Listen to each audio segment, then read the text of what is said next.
Hi, Kelly Motherwell, Motherwell Products.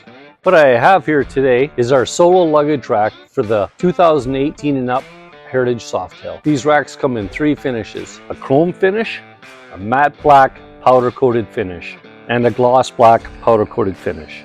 Each luggage rack comes with a stainless steel Phillips screw, a bonded washer, and an adhesive foam in which you stick onto the back of the rack. What you might also need is a fender seat nut kit. These sometimes can be tricky to install. For more information on how to simply install it, click the link below. To dress things up, we have optional seat knobs and thumb screws. Now let me show you how easy this is to install. These two slots here, they just simply slide right into your notches and your seat knobs.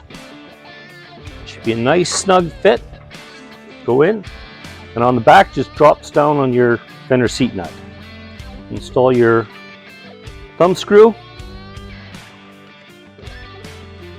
and you're off to the races. We manufacture these products on site in Washington State. If you want a high quality American made product, this rack's for you. For 10% off any of our products, enter the code Motherwell10.